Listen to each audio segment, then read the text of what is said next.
ఒకప్పుడు గంగానదీ తరంగాల సాక్షిగా విలసిల్లిన అఖండ సామ్రాజ్యం కాశీ మహాసామ్రాజ్యం. ఆ సామ్రాజ్య వైభవానికి ప్రతిరూపం ప్రజల ఆరాధ్య దైవం మహారాజు దేవేంద్రవర్మ. దేవేంద్రవర్మ ధర్మానికి, దయాగుణానికి మారుపేరు. అబద్ధం తెలియని నాలుక, అన్యాయం సహించని కరవాలం ఆయన సొంతం. తనను నమ్మిన వారి కోసం తన ప్రాణాలను సైతం పణంగా పెట్టే స్వభావం కలవాడు. ఒకరోజు, మంత్రివర్య, సభకు ఎవరైనా సమస్యలతో వచ్చారా? ఎవరైనా ఉంటే ప్రవేశపెట్టండి. ఎవరూ లేరు ప్రభు. మీ పాలనలో కాశీనగరం సుభిక్షంగా ఉంది. ధర్మమే మీ శ్వాస అయినప్పుడు అన్యాయానికి ఇక చోటెక్కడిది, ఇక సమస్యలెక్కడివి? అంతలో ఒక భటుడు పరిగెత్తుకుంటూ వచ్చి మహారాజుకి ప్రణామం చేసి ఇలా అంటాడు. మహారాజా, ద్వారం వద్ద ఒక వ్యక్తి గాయాలతో పడి ఉన్నాడు. మిమ్మల్ని దర్శించుకోవాలని వేడుకుంటున్నాడు. పొరుగుదేశ సైనికులు అతన్ని వెంబడిస్తున్నట్టుగా చెబుతున్నాడు. వెంటనే అతన్ని లోపలికి తీసుకురండి. భటుడు విక్రముణ్ణి తోడ్కుని వస్తాడు. అతను వణుకుతూ భయంతో మహారాజుతో ఇలా అంటాడు. మహారాజా, రక్షించండి. నేను మీ సామంతరాజ్యానికి చెందిన గూఢచారిని. నా ఆచూకీ తెలుసుకుని నన్ను చంపడానికి శత్రువులు వెంటాడుతున్నారు. మీరే నన్ను కాపాడాలి ప్రభు. ఆగు యువక, నువ్వు చెప్పేది నిజమో కాదో తెలియకుండా మహారాజుగారు నిన్నెలా నమ్ముతారు? ప్రభు, నా కళ్ళలు చూడండి. నా మాటల్లో సత్యం కనిపిస్తుంది. నన్ను నమ్మండి ప్రభు. భయపడకు యువక. దేవేంద్రవర్మని నమ్మి దరిచేరిన ఏ వ్యక్తికి అన్యాయం జరగదు. నిన్ను నేను నమ్ముతున్నాను. నీ ప్రాణానికి నా ప్రాణం అడ్డువేసైనా సరే నిన్ను కాపాడుతాను. ఇది మా మాట. ప్రభు, ఇతనెవరో తెలీదు. అపరిచితులను నమ్మటం మంచిది కాదు. ఇది ప్రమాదకరం కావచ్చు. మంత్రివర్య, రాజనీతి కంటే మానవత్వం గొప్పది. నమ్మకం అనేది ఒక పవిత్రమైన బంధం. నమ్మితే ప్రాణం ఇవ్వడం నా స్వభావం. అది నా బలహీనత అని కొందరు అనుకోవచ్చు. కాని అదే నా బలం. ఇతనికి రాజవైద్యుడితో చికిత్స చేయించండి. అతిథి గృహంలో వసతి కల్పించండి. అలా కొద్ది రోజుల తర్వాత తన గదిలో మహారాజు మంత్రిగారితో మాట్లాడుతూ ఉండగా విక్రముడు కత్తి పట్టుకుని రాజును అంతమొందించాలని చాటుగా వచ్చి ఉంటాడు. మహారాజా, మంచితనం ఉండటం మంచిదే కాని అతి మంచితనం ప్రమాదకరం కదా. ఎవరో తెలియని ఒక ఆగాంతకుణ్ణి నమ్మి తమరు కోటలో పెట్టుకోవడం మంచిది కాదు. చూడు మహామంత్రి, ఆపదలో ఉన్నవాణ్ణి ఆదుకోవడం మనిషిగా మన బాధ్యత. ఇక ప్రమాదం అంటావా? రాసిపెట్టుంటే ఎక్కడైనా తప్పదు. అంతా ఈశ్వరేచ్ఛ. దాని గురించి మీరు భయపడకండి. ప్రమాదమని తెలిసినా నన్ను నమ్మిన ఈ మహారాజుని చంపి ద్రోహం చేయలేకపోతున్నాను. కాని నా కర్తవ్యం కోసం ఈ పని చేయక తప్పదు అనుకుని విక్రముడు కత్తి ఎత్తగా దేవేంద్రవర్మ వెనక్కి తిరిగి ప్రశాంతంగా చూస్తాడు. ఎందుకు ఆగావు విక్రమా? నువ్వొచ్చిన పని కానివ్వు. క్షమించండి ప్రభు. మీ శత్రువు భల్లాల దేవుడు మిమ్మల్ని చంపమని పంపిన గూఢచారిని. కాని మీ గొప్పతనం ముందు నా కుట్ర ఓడిపోయింది. ఇప్పటి నుండి నా ప్రాణం మీ సేవకే అంకితమిస్తాను. నన్ను నమ్మండి ప్రభు. ఇదిలా ఉండగా కాశీ మహానగరానికి సామంతరాజ్యం సింహపురి అనే రాజ్యం ఉండేది. దానికి రాజు సూర్యవర్మ. ఒకరోజు సూర్యవర్మ తన మంత్రితో ఇలా అంటాడు. ఏం తోచటం లేదు మంత్రిగారు. వరుసగా 3 ఏళ్లు వర్షాలు లేక మన సింహపురి రాజ్యం ఎడారిలా మారిపోయింది. గిడ్డంగుల్లో ధాన్యం నిండుకుంది. ప్రజలు ఆకలితో అలమటిస్తున్నారు. పొరుగున ఉన్న దుష్టరాజులు ఇదే అదనుగా దాడికి సిద్ధమవుతున్నారు. నా ప్రజల్ని ఎలా కాపాడుకోవాలో అర్థం కావటం లేదు. మహారాజా, మన దగ్గర సైన్యానికి ఇచ్చేందుకు జీతాలు లేవు. ప్రజలకు పెట్టేందుకు ధాన్యమూ లేదు. వెంటనే కాశీ సామ్రాజ్యాధిపతి దేవేంద్రవర్మగారికి వర్తమానం పంపుదాం. వద్దు మంత్రివర్య. దేవేంద్రవర్మగారు నాకు ప్రాణమిత్రులు. ఆయన ఇప్పటికే ఎన్నో యుద్ధాల్లో క్లిష్ట సమయాల్లో నాకు అండగా నిలిచారు. ఇప్పుడు కూడా కరువు భారాన్ని ఆయనపై వేయడం న్యాయం కాదు. సూర్యవర్మ మాట పూర్తి కాకముందే దేవేంద్రవర్మ తన భటులతో ధాన్యపు బండ్లతో ప్రవేశించగానే సూర్యవర్మ ఆశ్చర్యంతో దగ్గరికెళ్లి ఇలా అంటాడు. దేవేంద్రవర్మ మహారాజుగారికి ప్రణామాలు. తమరి రాక మాకెంతో సంతోషాన్నిచ్చింది. మిత్రమా సూర్యవర్మ, నా దగ్గర సహాయం అడగడానికి కూడా ఆత్మగౌరవం అడ్డు వస్తోందా? మిత్రుడంటే కష్టాల్లో పాలు పంచుకునేవాడు కాదా? నా మనసరికి కూడా వెనుకడుగేస్తున్నావా? మహారాజా, అది మీ రాజ్యంలో కరువు తాండవిస్తోందని, ప్రజలు ఇబ్బందుల్లో ఉన్నారని నా చారులు చెప్పారు. నువ్వు అడక్కపోయినా సహాయం చేయడం నా ధర్మం. 1,00,000 పొట్ల ధాన్యాన్ని ఇంకా ఖజానా నుండి స్వర్ణ నాణాలు తీసుకువచ్చాను. నీ ప్రజల ఆకలి తీర్చడానికి, రాజ్యాభివృద్ధికి నేను ఇస్తున్న సాయమిది. ప్రభు, సామంతరాజునైన నా మీద మీకెంత ప్రేమ!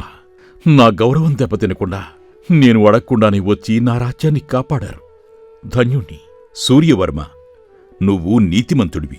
నీలాంటి రాజులు కష్టాల్లో ఉంటే ధర్మానికి చేటు. ఈ సాయం కేవలం ఒక రాజుగా చేసింది కాదు, ఒక స్నేహితుడు తన ప్రాణసమానమైన మిత్రుడికి చేసిందని భావించు. మహారాజా, మీ ఉదారతకు నా మనసు నిండిపోయింది. ఆపదలో అండగా నిలిచిన మీ రుణం ఈ జన్మకు తీర్చుకోలేను. ఈ క్షణం నుండి సింహపురి రాజ్యం మీకోసం ఉంటుంది. నా ప్రాణం ఉన్నంతవరకు మీ మాటకు, మీ సామ్రాజ్యానికి నేను బద్ధుణ్ణి ఉంటాను. అలా సూర్యవర్మ మహారాజుపై కృతజ్ఞతతో ఉంటాడు. ఇదిలా ఉండగా ఒకరోజు మహారాజు దేవేంద్రవర్మ అధికారులు, మంత్రులతో సభ జరుగుతూ ఉండగా ఒక వేగులవాడు పరిగెత్తుకుంటూ వచ్చి ఆయాసపడుతూ ఇలా అంటాడు. మహారాజా, ఘోరమైన అనర్థం జరగబోతోంది. ఆ బల్లాల దేవుడు అపారమైన సైన్యంతో మన సరిహద్దులు దాటుతున్నాడు. ఎదురు తిరిగిన వారిని చంపేసి లొంగిపోయిన వారిని బానిసలుగా మార్చండి అని తన సైన్యాన్ని ఆజ్ఞాపించాడు. భల్లాల దేవుడు తన కోటలో కాశీనగరంలోని మణిమాణిక్యాల గురించి ఆలోచిస్తూ అసూయతో రగిలిపోతూ తన గూఢచారితో ఇలా అంటాడు. కాశీ సామ్రాజ్యం ఎక్కడ చూసినా రాజ్యపు సిరి సంపదల గురించే చర్చ. గంగానది ఒడ్డున మణిమాణిక్యాల రాసుల మధ్య దేవేంద్రవర్మ సింహాసనం వెలుగొందుతుంటే నా మనసు రగిలిపోతోంది. ఆ సింహాసనం నాది కావాలి. ఆ సంపద నా పాదాల చెంత ఉండాలి. ప్రభూ, కాని దేవేంద్రవర్మను యుద్ధంలో ఓడించడం సాధ్యం కాదు ప్రభు. ఆయనకి ప్రజల అండ ఉంది. పైగా తన రాజ్యసభలో అధికారులందరూ చాలా తెలివిగలవారు. శత్రువుని అంచనా వేయటంలో దిట్ట. కాబట్టి మనం వెళ్లకుండా ఉండటమే సరైన నిర్ణయం. పిచ్చివాడా, సింహాన్ని వేటాడాలంటే బలం కంటే కుతంత్రం ముఖ్యం. దేవేంద్రవర్మ బలహీనతేంటో తెలుసా? ధర్మం. తన ప్రజలు ఆపదలో కన్నీళ్లు పెడితే కరిగిపోయే మనస్సు ఆయనది. ఆ నమ్మకాన్నే ఆసరాగా చేసుకుని అతణ్ణి బంధించాలి. అద్భుతమైన పన్నాగం ప్రభు. కాని ఎలా? తన రాజ్యం పొలిమేరల్లో ఉన్న ప్రజలను బంధించాను. వారి ప్రాణాల కోసమైనా లొంగిపోతాడు. రేపటి సూర్యోదయంలోగా కాశీ సామ్రాజ్యానికి చీకటి రోజు కాబోతోంది. ఆ సింహాసనాన్ని ఈ బల్లాల దేవుడు అధిష్ఠించబోతున్నాడు. పద, నేను చెప్పినట్టు ఏర్పాట్లు సిద్ధం చేయి. అలా భల్లాల దేవుని తిరుగుబాటు గురించి చెప్పగానే సభలో ఒక్కసారిగా కలకలం రేగుతుంది. అధికారులు, మంత్రులు భల్లాల దేవుని క్రూరత్వం తలుచుకుని అందరూ తమలో తాము ఇలా అనుకుంటారు. బల్లాల దేవుడా, వాడు మనిషి కాదు, రాక్షసుడు. వాడు కనుపడితే ప్రాణాలు తక్కువ. ఈ మహారాజు ధర్మం అంటూ కూర్చుంటే నా పెళ్లం బిడ్డల సంగతేంటి? ఇక్కడ ఉంటే చావడం ఖాయం. దేవేంద్రవర్మ మంచివాడు కావచ్చు, కాని బల్లాల దేవుడి బలం ముందు ఇతను నిలవలేడు. మునిగిపోయే నావలో ఎంతకాలం ఉంటాం? తెల్లారక ముందే సంపత్తో సహా రాజ్యం విడిచి పారిపోవడం మేలు. మన మహారాజును నమ్మి ప్రాణాలు వదలటం మూర్ఖత్వం. మనం బ్రతుకుంటే మరో రాజు దగ్గర కొలువు చేసేనా బతకొచ్చు. ఈయన ధర్మం మనల్ని కాపాడదు. మిత్రులారా, ఆపద ముంచుకొస్తోంది. మన ప్రజల్ని కాపాడుకోవడానికి సిద్ధం కావాలి. మీరు మీ విభాగాల్లో సైన్యాన్ని, ప్రజలను అప్రమత్తం చేయండి అని అనగానే అధికారులు ఒకరి ముఖం ఒకరు చూసుకుని ఒక్కొక్కరిగా ఇలా అంటారు. మహారాజా, క్షమించండి. నేను ఇన్నాళ్లు మీ ఉప్పు తిన్నాను. కాని ఇప్పుడు నా కుటుంబం గురించి ఆలోచించాల్సిన సమయం వచ్చింది. బల్లాల దేవుడు విజయం సాధిస్తే మీ పక్షాన ఉన్న వారందరినీ సజీవదహనం చేస్తాడు. నా భార్య బిడ్డల్ని అనాథల్ని చేయలేను. అవును మహారాజా, రాజ్యాధికారం అనేది ఒక ప్రవహించే నది లాంటిది. ఈ రోజు మీ దగ్గర ఉంది, రేపు బల్లాల దేవుడి దగ్గరికి వెళ్తుంది.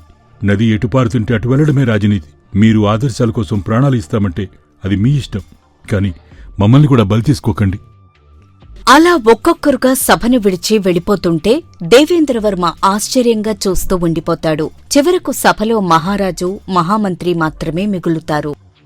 చూశారా మంత్రివర్య, సిరి సంపదలు ఉన్నప్పుడు దేవుడు అన్నవాళ్లే ఆపద రాగానే దెయ్యం అన్నట్టు పారిపోతున్నారు. నేను ఎవరినైతే నమ్మి రాజ్యాన్ని అప్పగించానో వారే నన్ను ఒంటరిని చేసి వెళ్ళిపోతున్నారు. కాని నాకు బాధ లేదు. ఎందుకంటే నా నీడలా మీరు నా పక్కనే ఉన్నారు కదా. మీ సలహాలు, మీ అండ నాకు 1000 ఏనుగుల బలం. ఇప్పుడు చెప్పండి, బల్లాల దేవుణ్ణి ఎలా ఎదుర్కొందాం? మహారాజా, మీరు నన్ను క్షమించాలి. క్షమించడమా? ఎందుకు మంత్రివర్య? మీరేం తప్పు చేశారు? నేను కూడా తమని వదిలి వెళ్ళిపోతున్నాను ప్రభు. ఏమంటున్నారు మహామంత్రి? మీరు కూడానా? 30 ఏళ్లుగా నా తండ్రి కాలం నుండి ఈ రాజ్యానికి వెన్నెముకగా ఉన్న మీరు ఈ విపత్తు సమయంలో నన్ను ఒంటరిని చేస్తారా? ప్రభు, నేను రాజనీతిజ్ఞుణ్ణి. గెలిచే గుర్రం మీద పందెం వేయటం నాకు అలవాటు. బల్లాల దేవుడి సైన్యం ముందు మన రాజ్యం నిలవడం అసాధ్యం. అక్కడ చావు ఖాయమని తెలిసి కూడా మీతో కలిసి బలవడానికి నేను సిద్ధంగా లేను. నా అనుభవం, నా తెలివితేటలు వృథా కాకూడదు. మంత్రివర్య, ఇది మీరు మాట్లాడుతున్న మాటలేనా? ఆపదలో ఉన్న రాజును కాపాడటం మంత్రి ధర్మం కాదా? ధర్మం అనేది చెప్పుకోవడానికి బాగుంటుంది మహారాజా. ప్రాణం పోయేటప్పుడు స్వార్థమే సత్యం అవుతుంది. ఇక సెలవు మహారాజా అంటూ అక్కడ్నుండి వెళ్ళిపోతాడు మహామంత్రి. ఎంతో నమ్మిన మహామంత్రి కూడా వెళ్ళిపోయేసరికి మిక్కిలి బాధ, కోపంతో రాజు ఇలా అనుకుంటాడు. నా మాట కోసం ప్రాణాలిస్తామన్న సేనాపతులు ఏరి, నేను తింటేనే తింటామన్న అధికారులు ఏరి, నా తండ్రి సమానుడై నా నీడలా ఉంటాడనుకున్న మహామంత్రి కూడా వెళ్ళిపోయాడు అని బాధపడుతూ ఉండగా ఇంతలో భళ్ళాల దేవుని సైన్యం చుట్టుముడుతుంది. భళ్ళాల దేవుడు కోటలోపలికి ప్రవేశించి మహారాజును చేరుకుంటాడు. మహారాజు వైపు చూసి గెలిచాననే భావంతో నవ్వుతూ రాజు కిరీటాన్ని తీసుకోబోతుండగా మహారాజు ఇలా అంటాడు. ఆగు భల్లాలా, ఆ కిరీటాన్ని తాకే అర్హత నీకు లేదు. దాన్ని ధరించాలంటే న్యాయం, ధర్మం గుండెల్లో ఉండాలి. అమాయక ప్రజల్ని అడ్డుపెట్టుకుని వంచనతో గెలిచిన నీకు దాన్ని ధరించే అర్హత లేదు అంటుండగానే కిరీటం తీసుకుని తన ముఖానికి ఉన్న కవచాన్ని నెమ్మదిగా తీస్తాడు. ఎదురుగా సూర్యవర్మ నిలబడి ఉంటాడు. ఎదురుగా ఉన్న సూర్యవర్మను చూసి ఒక్కసారిగా ఆశ్చర్యపోతాడు. అక్కడ ఉన్నది క్రూరుడైన భళ్ళాలదేవుడు కాదు, చిరునవ్వుతో ఉన్న సూర్యవర్మ. సూర్యవర్మ నువ్వా? అవును ప్రభు, మీ మిత్రుడు, మీ సేవకుడు సూర్యవర్మ వచ్చాడు. కాని నా సైన్యం, అధికారులు, సేనాపతి ఇలా అందరూ భల్లాల దేవుడు వస్తున్నాడని ప్రాణభయంతో పారిపోయారే. అంత పెద్ద సైన్యాన్ని ఎలా ఎదిరించావు? మహారాజా, ఆ బల్లాల దేవుడు మన సరిహద్దు దాటకముందే మీ సేవకుడిగా ఉన్న భల్లాల దేవుని గూఢచారి విక్రముడు మీకు కృతజ్ఞతగా బల్లాల దేవుని రహస్యాలు అందించాడు. అప్పుడు మా సాయుధ దళాలతో దాడి చేసి వాడి సైన్యాన్ని చిత్తు చేశాను. ఇక ఈ సైన్యం మీకోసం ప్రాణాలర్పించే నా సింహపురి వీరులు. ఇంతలో విక్రముడు ఒక పక్క నుండి మహామంత్రిని బంధించి తీసుకువస్తాడు. అది చూసిన మహారాజు విక్రముడితో ఇలా అంటాడు. ఎందుకు మహామంత్రిని బంధించావు విక్రమా? ఆ బల్లాల దేవునితో చేతులు కలిపి అధికారులందర్నీ తప్పించి రాజద్రోహం చేశాడు ప్రభు. ఇది నమ్మలేకపోతున్నాను మహామంత్రి. ఇంత నీచానికి దిగజారుతావా? ఒక్క సహాయానికే విక్రముడు విశ్వాసం చూపించాడు. కాని నువ్వు రాజద్రోహం చేశావు. ఇతణ్ణి తీసుకెళ్లి వెంటనే చెరసాల్లో బంధించండి. మిత్రమా, అందరూ నాకు ద్రోహం చేసి వదిలేసి వెళ్ళిపోయారు. కాని నువ్వు మాత్రం ప్రభు, మీ వెంట ఎవరున్నా లేకున్నా ఈ ప్రాణమిత్రుడు ఎప్పుడూ మీకోసం ఉంటాడని మర్చిపోకండి. ఈ రోజు నాకు ఒక విషయం తెలిసింది సూర్యవర్మ. ఒక సామ్రాజ్య మనుగడికి బలమైన కోటలు, లక్షలాది మంది సైన్యం కంటే నీలాంటి స్నేహం విలువ తెలిసిన ఒక్క మిత్రుడు నా చాలు. ఇప్పుడు నాకు చాలా సంతోషంగా ఉంది. మహారాజా, మళ్లీ మీ సింహాసనాన్ని అధిష్ఠించండి. మీరుండగా ఈ కాశీ సామ్రాజ్య కీర్తిని ఎవ్వరూ చెరిపేయలేరు. అలా తన స్నేహితుడి కోసం ప్రాణాలను పణంగా పెట్టడమే కాదు, లోకమంతా వదిలేసినా నీడలా అండగా నిలబడటమే నిజమైన స్నేహభావమని నిరూపించాడు సూర్యవర్మ.